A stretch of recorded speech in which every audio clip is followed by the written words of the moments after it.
Good morning, all of you. BCom Part Second, Subject Business Administration, व्यवसाय प्रशासन, paper second, principles of management, प्रबंध के सिद्धांत। कल अपन ने अध्ययन किया था प्रबंध की विशेषताएं, और आज जैसा कि मैंने पिछले वीडियो में बताया आपको, आज अपन अध्ययन करेंगे प्रबंध बनाम प्रशासन, मैनेजमेंट बनाम एडमिनिस्ट्रेशन। आधुनिक व्यावसायिक जगत में प्रबंध तथा प्रशासन का व्यापक रूप में प्रयोग किया जाता है। आदिकाल से ही विभिन्न विद्वानों द्वारा इनका समान अर्थों में उपयोग किया जा रहा है, किंतु औद्योगिक क्षेत्र में नवीन प्रवृत्तियों के विकास तथा विभिन्न विद्वानों के विचारों ने इन दोनों शब्दों को एक दूसरे से पृथक माना है। इसके उपरांत तो विभिन्न लेखकों ने अपनी लेखनी का उपयोग इन दोनों शब्दों के अर्थों को स्पष्ट करने में इतने रूपों में किया है कि सामान्य व्यक्ति तो सही अर्थ की तलाश में अपने आप को खो ही बैठता है। विकसित देशों में तो इनमें से एक ही शब्द प्रचलन में है, लेकिन भारत जैसे विकासशील देशों में आज भी ये दोनों शब्द प्रचलन में दिखाई पड़ते हैं। कुछ विद्वानों का मत है कि प्रबंध का संबंध तो उद्योग के संचालन से है, जबकि प्रशासन का संबंध सरकार के संचालन से है। विभिन्न दृष्टिकोणों के विशद विश्लेषण से यह बात स्पष्ट रूप से सामने आती है कि अधिकांश विद्वानों ने प्रबंध तथा प्रशासन में दो पहलुओं की अदला बदली करके उनकी पृष्ठभूमि को समझाने का प्रयास किया है। ये दो पहलू हैं, प्रथम नीतियों का निर्धारण तथा द्वितीय नीतियों का क्रियान्वयन। इन दोनों पहलुओं को आधार मानते हुए प्रस्तुत समस्या से संबंधित विभिन्न प्रचलित धारणाओं के आधार पर ही सही निर्णय पर पहुंचने का प्रयास किया गया है। प्रचलित धारणाएं निम्नलिखित हैं। नंबर 1, प्रबंध तथा प्रशासन पर्यायवाची हैं। Henry Fayol, Allen, George R Terry, Koontz एवं ओडोनेल, पीटर एफ ड्रकर आदि विद्वानों ने प्रबंध तथा प्रशासन का समान अर्थों में उपयोग किया है।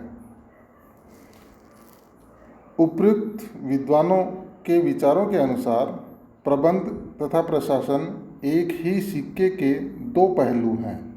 जिस तरह से नीतियों के निर्धारण एवं उनके क्रियान्वयन को एक दूसरे से अलग नहीं किया जा सकता है, ठीक उसी प्रकार प्रबंध एवं प्रशासन को एक दूसरे से अलग नहीं किया जा सकता है। दोनों में अंतर केवल उपयोग का है, जो कि पीटर एफ ड्रकर की इस विचारधारा से स्पष्ट है कि कोई भी संस्था, चाहे वह निजी क्षेत्र में हो चाहे सरकारी क्षेत्र में है, प्रबंध का उपयोग उन सभी संस्थाओं में किया जाएगा जो कि आर्थिक क्रियाओं जैसे चीनी, चाय, कपास, यातायात, उद्योग आदि के संपादन में संलग्न है, और प्रशासन का उपयोग उन संस्थाओं में किया जा सकेगा जो अनार्थिक क्रियाओं के संपादन में संलग्न है। उदाहरण के लिए सेना के जनरल को प्रशासक ही कहा जाएगा, क्योंकि उसका पहला उद्देश्य आर्थिक न होकर राष्ट्रीय सुरक्षा है। यहाँ पर यह कहना भी अनुचित नहीं होगा कि विस्तृत दृष्टिकोण में उपयुक्त अंतर भी उचित प्रतीत नहीं होता, क्योंकि सभी क्रियाएं, चाहे वे आर्थिक हो या अनार्थिक, निर्धारित लक्ष्य की प्राप्ति के लिए उपलब्ध साधनों के प्रभावशाली उपयोग की बात उनमें स्पष्ट दृष्टिगोचर होती है। इसलिए यह कहा जा सकता है कि दोनों शब्द समानार्थक हैं, भले ही भिन्न भिन्न स्थानों पर व्यवहार में इनका उपयोग भिन्न भिन्न ही क्यों न हो। उदाहरण के लिए, जिसे अमेरिका में प्रशासन कहा जाता है, ब्रिटेन में उसे प्रबंध कहा जाता है। इसी प्रकार भारत में जहाँ व्यावसायिक क्षेत्र में प्रबंध का अधिक प्रचलन है, तो सरकारी क्षेत्र में प्रशासन का।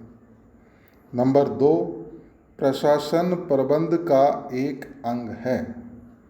इस विचारधारा के प्रेरक अधिकांश ब्रिटिश प्रबंध शास्त्री हैं, जिनमें प्रमुख रूप से EFL ब्रीच, किम्बाल तथा किम्बाल, जूनियर, वाल्टर, प्रोफेसर थियो हेमन आदि के नाम उल्लेखनीय हैं।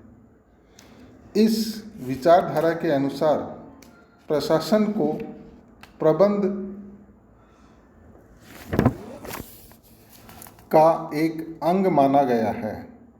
इन प्रबंध शास्त्रियों के अनुसार उपक्रम के लिए नीतियों के निर्धारण करने वाले प्रबंध या प्रबंधक कहलाते हैं तथा प्रशासन का कार्य प्रबंध द्वारा निर्धारित नीतियों का निर्देशों के अनुसार पालन करने से है।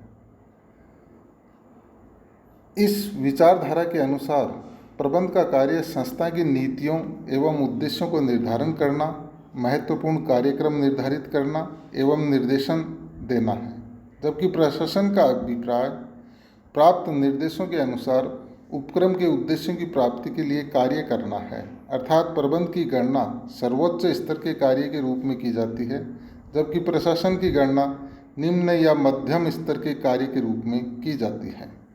नंबर 3, प्रबंध प्रशासन का अंग है, यानी नंबर 2 विचारधारा के बिल्कुल विपरीत मानी जाती है।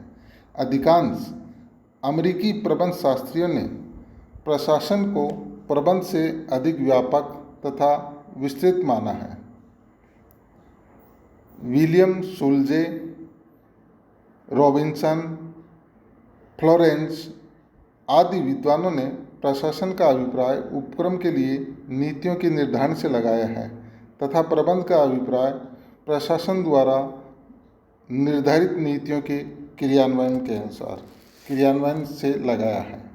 इनके अनुसार प्रशासन के क्षेत्र में प्रबंध का क्षेत्र निहित है, क्योंकि यह प्रशासन ही है जो संपूर्ण उपक्रम को दिशा देता है, मार्गदर्शन करता है, नीतियों की उपादेयता बतलाता है। प्रबंध का कार्य तो मात्र इन कार्यों का निर्देशानुसार संपादन करना है।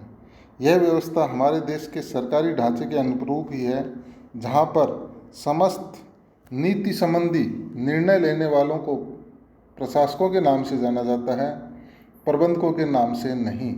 इस मत के अनुसार संचालकीय कार्य प्रशासकों के हाथों में होते हैं, जबकि संपादन संबंधी कार्य करने का उत्तरदायित्व प्रबंधकों के कंधों पर होता है। निष्कर्ष, प्रबंध एवं प्रशासन एक दूसरे से ओतप्रोत है। निष्कर्ष के रूप में अपन यह कह सकते हैं कि प्रबंध एवं प्रशासन शब्दों के मध्य लंबे अरसे से चले आ रहे मतभेद के निराकरण के लिए प्रबंध एवं प्रशासन के स्तरों तथा उनके द्वारा नीतियों के निर्धारण और क्रियान्वयन संबंधी संपादन के लिए किए जाने वाले कार्यों पर विचार करना श्रेयस्कर होगा। किसी भी व्यवसाय के प्रबंध/प्रशासन को 3 स्तरों में बांटा जा सकता है, जो कि निम्नलिखित है। नंबर 1, शीर्ष प्रबंध, टॉप मैनेजमेंट, जिसमें संचालक मंडल, अध्यक्ष, अधिशासी उपाध्यक्ष, चेयरमैन, मुख्य प्रबंधक आदि आते हैं, जिनका कार्य नीतियों का निर्धारण करना, स्वीकृति देना, उनका पुनरावलोकन करना एवं बाहरी एजेंसियों से संपर्क साधना है। नंबर 2, मध्यम स्तरीय प्रबंध, मिडिल लेवल मैनेजमेंट। इसमें विभागीय अध्यक्ष, शाखा प्रबंधक और उप विभागीय अध्यक्ष सम्मिलित किए जाते हैं, जिनका कार्य संगठन की स्थापना करना, नीतियों के निर्णय में मदद देना, उनको क्रियात्मक रूप देना तथा नेतृत्व प्रदान करना। इस स्तर पर कार्य करने वाले व्यक्ति पर्यवेक्षकों के अधिकारी एवं शीर्ष प्रबंध के अधीनस्थ के रूप में कार्य करते हैं। इन्हें उच्च प्रबंध एवं निम्न स्तरीय प्रबंध के मध्य की कड़ी कहा जा सकता है। तीसरा है निम्न स्तरीय प्रबंध, लोअर लेवल मैनेजमेंट।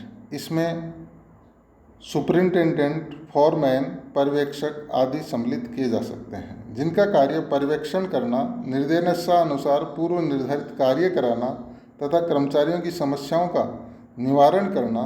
इस स्तर पर कार्य करने वाले प्रबंधक, प्रशासक विशिष्ट कार्य का बंटवारा भी कर्मचारियों के मध्य करते हैं। धन्यवाद। अगले वीडियो में अपन अध्ययन करेंगे प्रबंध बनाम संगठन, मैनेजमेंट बनाम संगठन।